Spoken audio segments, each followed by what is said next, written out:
Il est exactement 3h du sbar. Mon pouce défile à mon habitude sur TikTok, malgré moi, quand soudain, une vidéo me glace le sang. Non, c'est pas un filtre, non, c'est pas une blague, c'est bel et bien réel. Un humain métamorphosé en reptile. Est-ce que t'y crois, ça? Qu'est-ce que c'est que ça? Comment est-ce que c'est possible? Le pire, c'est que ce que je viens de voir, c'est loin d'être un cas isolé. Aujourd'hui, je vais te raconter l'histoire vraie de personnes qui ont rejeté leur humanité pour devenir des animaux, littéralement. Prépare-toi à rencontrer des personnes bien réelles, hommes-dragons, hommes-chiens, femmes-chats, dont les transformations extrêmes brouillent la frontière entre l'homme et la bête. Pourquoi font-ils cela? Folie, traumatisme, art, fétichisme, jusqu'où peut-on aller pour ne plus être humain? Tu vas voir que la réalité dépasse de loin la fiction et qu'elle pose des questions qui dérangent sur la nature humaine.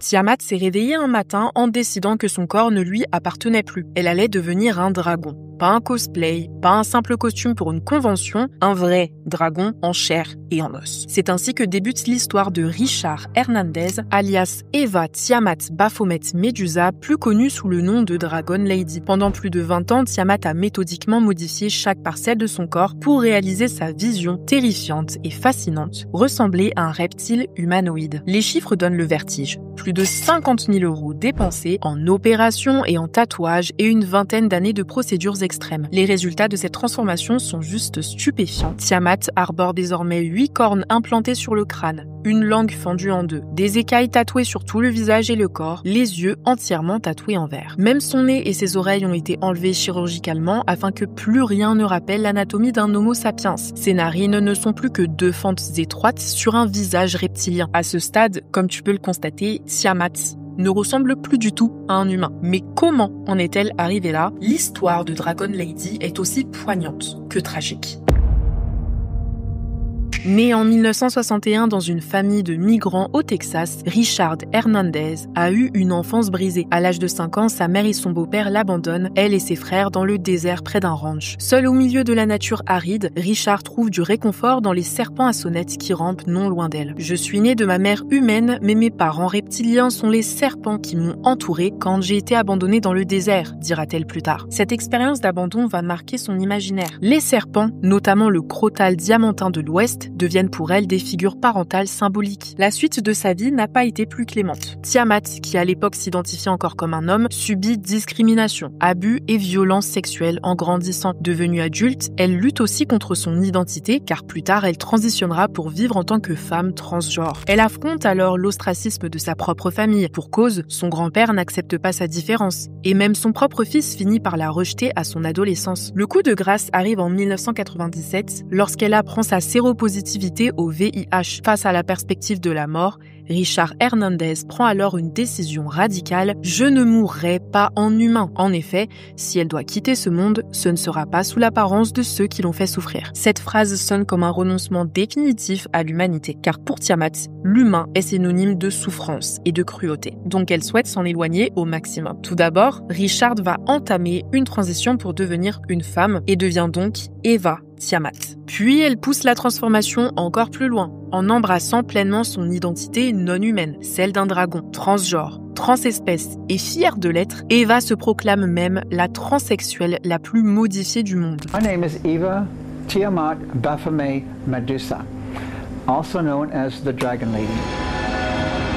Or for short, you can call her Tiamat. Tiamat is the Akkadian 5-headed dragon. And a legitimate question is, what is the Dragon Lady's preferred pronoun? I really prefer to be called an it, just like a snake. Besides transforming itself into a dragon, Tiamat is also a transsexual. Getting rid of my male genitalia, which I haven't done yet. It's on the chopping block.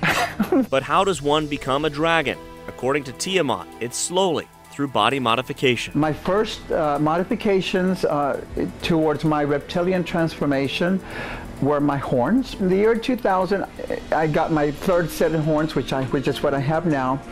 In 2007, I got my 5 eyebrow dome implants. I have 5 dome implants, subdermal implants along each eyebrow to bring out that I wanted to bring out my forehead and give my face a more reptilian look. My next major mod, I actually started my tattoo work. My tattoo work is going to be a full body suit patterned after the Western Diamondback rattlesnake. My next major modification, the removal of my ears. Reptiles don't have ears, and my ears needed to go. I have had 2 procedures done on my nose. The first stage was basically to reshape the nose, remove all the cartilage of my nose, remove the nostrils, and remove the septum completely, pulling the skin down and reattaching the skin to my upper lip. Now I have what I call, what is now my dragon nose, with a bigger nostril, and which are basically slits right up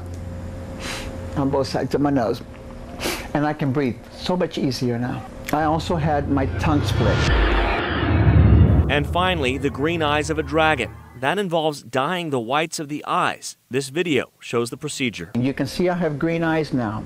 And basically the sclera, which is the white part of my eyeballs, were stained. Au fil des années, chaque modification corporelle de Tiamat a une signification presque rituelle. Ses écailles tatouées reproduisent le motif du crotale du désert, un hommage explicite à ses parents serpents. Ses cornes affleurant sous la peau symbolisent la créature mythologique qu'elle incarne. En se faisant enlever oreilles et nez, elle supprime ce qu'il restait des traits humains sur son visage. Même ses yeux teints en vert évoquent le regard d'un serpent. Le résultat, aussi choquant soit-il, a pourtant apporté une forme de sérénité à Eva. Car pour la première fois de sa vie, elle se sentait enfin en paix, heureuse. Devenue Dragon Lady, Tiamat vit aujourd'hui au Texas presque comme un personnage de conte ambulant. Quand elle sort prendre son petit déjeuner en ville, des inconnus l'abordent émerveillés pour une photo. Les enfants la regardent avec de gros yeux, croyant voir un dragon de livre d'images prendre vie devant eux. Cet accueil chaleureux contraste bien évidemment avec d'autres réactions beaucoup plus terrifiées. Un jour, une femme est rentrée dans un bus, a regardé Eva et a littéralement failli s'évanouir devant elle, tout en criant « Mon Dieu, mais qu'est-ce que c'est que ça ?»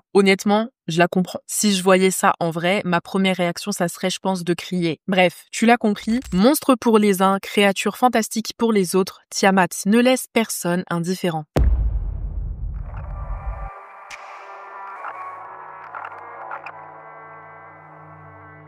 Si l'histoire de Tiamat semble déjà incroyable, attend de découvrir celle de Tony alias Spot. Tony McGinn a lui aussi choisi de tourner le dos à sa vie d'homme pour adopter l'identité d'un chien. D'un klebs, oui, t'as bien entendu. Ce grand homme de 30 piges a choisi d'abandonner son côté humain pour devenir un chien. Son quotidien se résume à quoi? Un costume en latex, des gants et des genouillères pour marcher à 4 pattes, un collier autour du cou. Tony se déplace en rampant ou en trottinant, aboie joyeusement quand il est content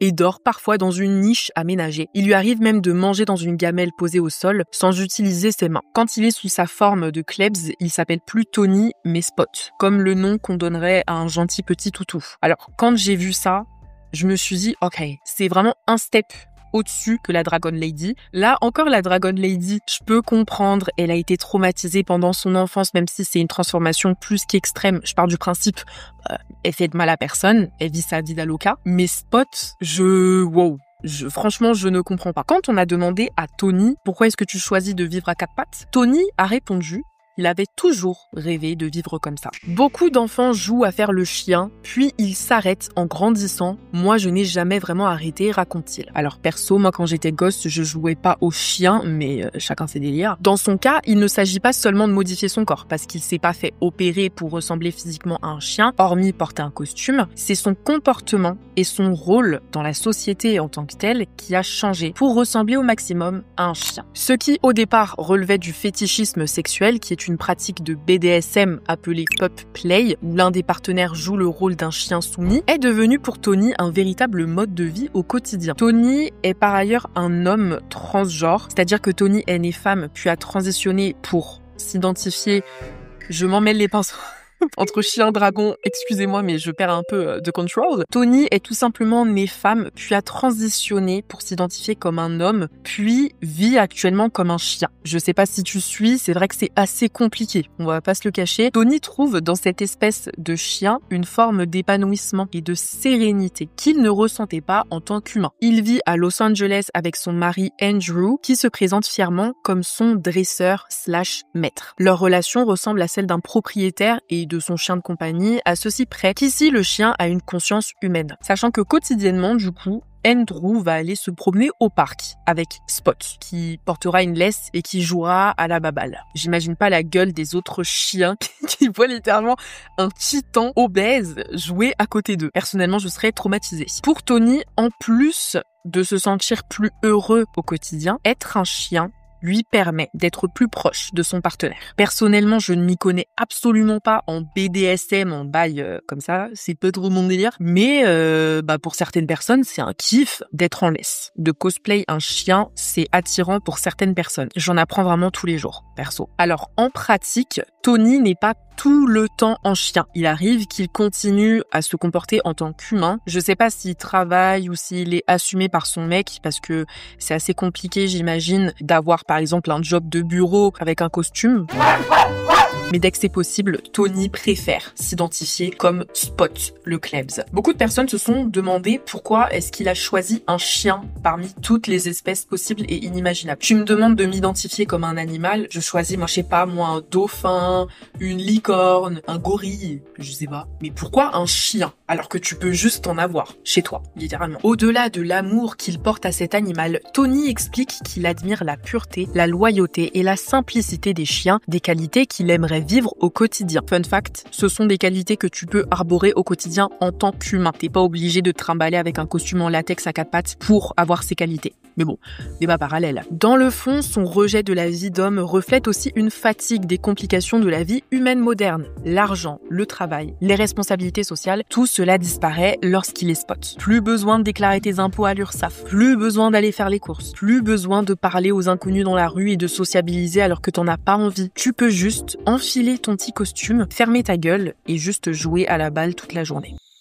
Finalement, est-ce que c'est pas la vie dont on rêve tous ? Tony confie qu'il se sent en sécurité et surtout authentique quand il est un chien. Vulnérable, certes, attaché et mené en laisse par son mari, mais c'est précisément cette vulnérabilité qui lui permet de baisser la garde et de donner toute sa confiance à son partenaire. Évidemment, comme dit précédemment, aux yeux de tout le monde, Tony se fait passer pour un fou parce que, je vais le dire, il l'est. Enfin, t'es fou. Mais pour Tony, passer d'homme à chien, c'est une délivrance. C'est l'objectif d'une vie. Moi, je vis dans cette mentalité, si tu me fais pas chier, je vais jamais te juger. Mais là, je tenais à en parler parce que c'est une dinguerie.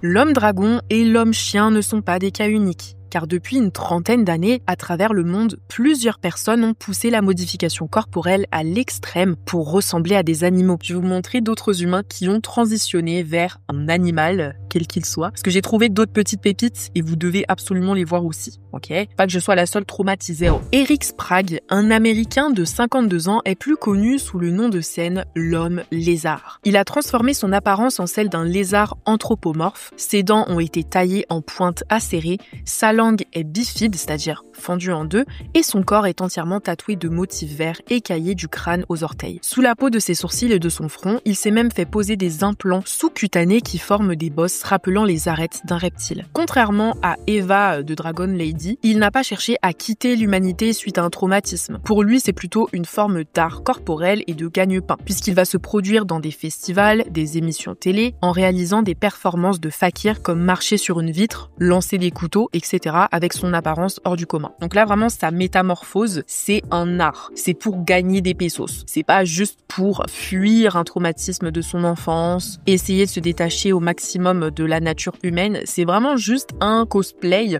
disons, très extrême, mais franchement, vis ta vie et fuck les avis. Il a même intégré le livre Guinness des records pour avoir tiré un poids de plusieurs kilos avec ses lobes percés. Oui, tu m'as bien entendu, ses lobes d'oreilles ont été utilisés pour soulever des haltères. Ce que je trouve incroyable, et big up à lui, il est marié, il vit sa best life, j'ai envie de dire. Encore une fois, il fait de mal à personne. Au contraire, beaucoup de personnes viennent le voir en spectacle. Donc, j'ai envie de dire, go off queen.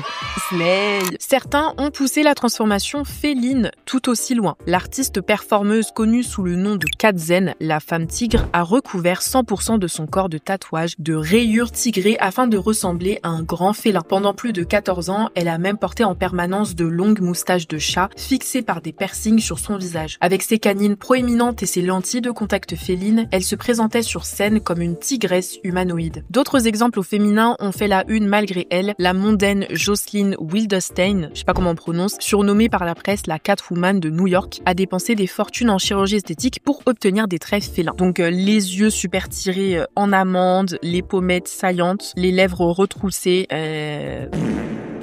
dépenser de l'argent pour ça, je trouve que c'est une dinguerie. Mais bon, débat parallèle. Du côté masculin, impossible de ne pas évoquer le fameux Dennis Avner. C'est un Amérindien qui a voulu se rapprocher de ses racines en devenant un chat. On le surnomme The Stalking Cat. Son objectif, c'était vraiment de ressembler à un félin au maximum et de ressembler à un tigre, disons, humanoïde. Donc il a subi des dizaines d'opérations pour atteindre son objectif. Le visage de Dennis Avner a été remodelé pièce par pièce. Nez aplati et élargi comme un museau de félin. Oreilles taillées en pointe et lobes allongés chirurgicalement. Il s'est fait implanter des silicones aux joues et au front pour donner du volume comme un grand félin. Sur son front et autour de sa bouche, il y a des implants transdermiques qui permettent de visser de véritables moustaches de tigre. Ça, c'est ce qui me fait le plus peur. Enfin, je me dis, ça doit faire mal, non? Puis, il y a ses dents qui ont été limées. Oh my god. Waouh. Tu peux transformer ton visage et de toute façon, tu peux faire ce que tu veux, on en a rien à foutre. Mais limer ses dents, tes dents, c'est de la mutilation, là, pour le coup. Il est même allé jusqu'à porter une queue robotisée qu'il pouvait actionner pour la faire remuer. Stalking Cat se voyait comme l'incarnation d'un ancien esprit tigre. Il prétendait s'inspirer d'une tradition spirituelle de son héritage amérindien qui lui aurait ordonné, entre guillemets, de prendre la forme du tigre. Sa transformation a commencé dans les années 80, a fait de lui une célébrité et un habitué des conventions furries. Malheureusement, derrière la prouesse physique se cachait une grande détresse, puisqu'en 2012, Dennis Avner a été retrouvé mort chez lui à 54 ans dans ce qui a été décrit comme un suicide. Sa disparition a choqué la communauté, beaucoup y voyant le triste épilogue d'une vie en marge, peut-être minée par le mal-être malgré les apparences. Encore une fois, t'as plein d'autres humains qui ont décidé de pousser leur transformation pour ressembler à d'autres animaux. T'as un gars qui a voulu se transformer en léopard, un autre qui a voulu se transformer en perroquet. T'en as pour tous les goûts, ma sœur. Tous les goûts.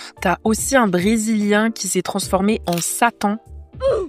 C'est plus traumatisant qu'autre chose. Bref, il y a eu vraiment une recrudescence d'humains qui ont eu recours à des modifications corporelles toutes les plus crazy les unes que les autres. Et ça, c'est quand même un phénomène plus ou moins nouveau parce que on remonte au siècle précédent, c'est pas quelque chose qui était courant. Alors qu'aujourd'hui, t'entends de plus en plus de personnes qui sont prêtes à se mutiler pour ressembler à des animaux. Donc c'est bien beau de se foutre de leur gueule et de les pointer du doigt, mais moi j'ai essayé de chercher un peu plus loin et de voir pourquoi est-ce qu'ils font ça. Car d'un côté, t'as des personnes qui vont juste, disons, se grimer le visage, porter des costumes, et t'en as d'autres qui vont aller jusqu'à se couper des membres. L'homme perroquet que j'ai évoqué vaguement auparavant, c'est couper les 2 oreilles. Genre en mode, il a juste une tête, un crâne qui ressemble à un chocobon, il a plus d'oreilles, c'est tout rond. Tout lisse. Alors, t'as des personnes qui veulent se couper les jambes, d'autres qui se sont littéralement coupé le nez.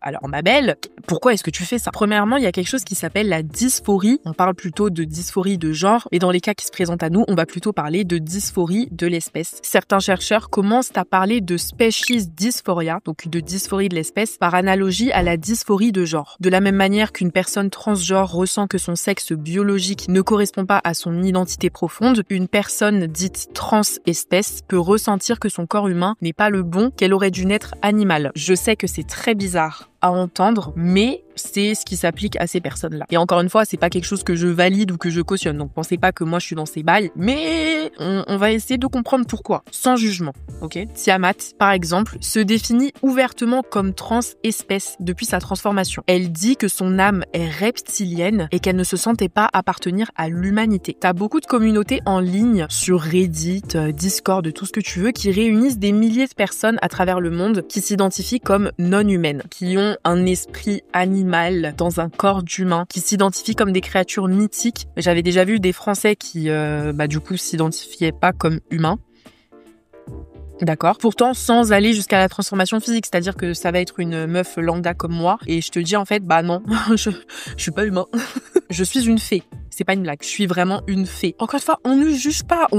On est dans la paix du Christ. On observe, juste. Pour d'autres, la transformation extrême de passer d'humain à animal est clairement la conséquence d'un traumatisme qui a été vécu à l'enfance ou d'un rejet de la société. Encore une fois, Dragon Lady, c'est l'exemple le plus marquant parce qu'elle coche littéralement toutes les cases. Elle a été victime d'abus pendant toute sa vie pratiquement. Elle a été abandonnée dans un désert par ses propres parents. Donc, elle a vraiment développé une haine de l'humain en tant que tel. Toute son enfance, elle a été violentée, maltraitée par l'espèce humaine encore et encore. Donc, elle s'est juste dit, moi, c'est pas ce que j'ai envie de faire. C'est pas ce que j'ai envie de devenir. Je veux devenir quelqu'un de bien. Donc, Eva est devenue un dragon. Au moins, elle reste plus humaine dans ses valeurs que de vrais humains. Donc, tu l'as compris, la transformation animale devient en quelque sorte une réinvention, une renaissance de soi-même. C'est une sorte de catharsis. On se détruit volontairement pour renaître et reconstruire autrement, en espérant laisser la douleur derrière nous. Aussi, dans certains cas, il y a une recherche de pureté ou d'une simplicité. Là, c'est typiquement le cas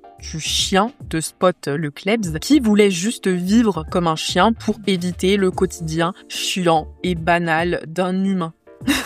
Donc il y a une certaine dimension, on va dire, philosophique, entre très gros guillemets, parce qu'il se dit, les chiens sont tellement sympas, les chiens sont tellement purs, et je suis grave d'accord avec lui, j'adore les chiens, ce sont trop mes bébés d'amour. Donc, écoute, je vais tout simplement devenir un chien, tout simplement. Donc il va embrasser l'animal pour s'élever au-dessus, paradoxalement, de la condition humaine qu'il juge trop basse, trop vilaine, décadente. Aussi, faut pas oublier le rôle majeur qu'a joué les réseaux sociaux, la télé, les journaux, parce que on est d'accord, avant, au 19e siècle, c'était pas très courant d'avoir des hommes qui transitionnaient en animal. On avait quand même un fantasme, je parle notamment dans la mythologie, etc., de chimères, d'hommes qui étaient mélangés à des animaux. On avait déjà des histoires comme ça. Mais avec l'ascension des réseaux sociaux, t'as une multiplication des cas d'humains qui se transforment en klebs, dragons, tout ce que tu veux. T'as tellement de forums, de communautés sur les réseaux sociaux, remplis à foison de personnes qui s'identifient comme des furries. Donc bref, t'as des petites communautés qui se créent sur les réseaux. T'as des personnes qui vont tomber sur ça au hasard, qui vont se dire « Ah, mais c'est plutôt cool. Vas-y, bélec, pourquoi pas tester ?» Donc sans cette entraide, disons, virtuelle, beaucoup de personnes n'auraient sans doute jamais franchi le pas. Alors que penser de ça au final? Moi, je parle vraiment du principe qui dicte toute ma vie. Si on ne fait de mal à personne, si on ne nuit foncièrement à personne autour de nous, laissons les gens vivre. Tout simplement. Je voulais juste en faire une vidéo pour avoir vos avis là-dessus, parce que c'est un phénomène personnellement qui m'intrigue énormément, d'aller jusqu'à s'enlever des membres, la dinguerie quand même. Je pense à Anthony Lofredo, il me semble que c'est ça son nom, c'est un Français qui voulait carrément s'amputer une jambe. Lui, c'était pas pour ressembler à un animal, c'était juste, une volonté de s'exprimer, d'exprimer son art. J'étais d'ailleurs tombée sur une vidéo de lui où il pleurait. Je sais pas si c'était un fake ou pas, mais beaucoup de personnes disaient que c'était parce qu'il regrettait ses transformations, parce qu'il est vraiment allé super loin. Je sais pas si c'est une fake news, si c'est de l'IA, I don't fucking know, mais c'est vrai qu'il faut penser à une chose, c'est que quand tu choisis littéralement de te mutiler, de te limer les dents, de t'ôter les oreilles, de te raser le cauchis et de rajouter des trucs en silicone, la majorité de ces transformations sont irréversibles. Faut prendre ça en compte, faut y réfléchir. C'est pas des décisions à prendre à la légère. Transformer son corps de cette façon, ça handicape très certainement ton quotidien. Tu peux te mettre des gens à dos qui ne vont pas t'assumer littéralement, qui vont avoir honte de toi. Si t'as des soucis mentaux, si t'as vraiment des traumatismes que t'as vécu, je ne pense pas que se transformer en animal, en klebs, va guérir ta souffrance intérieure. Encore une fois, on n'est pas dans leur vie, on sait pas ce qui se passe dans leur crâne, etc. Mais je pense que fuir ses responsabilités ne va pas te permettre de régler le problème. Encore une fois, ce n'est que mon avis. Dites-moi ce que vous en pensez en commentaire. J'espère que cette vidéo vous aura plu. On se dit à la prochaine pour un nouveau format. Ciao, ciao!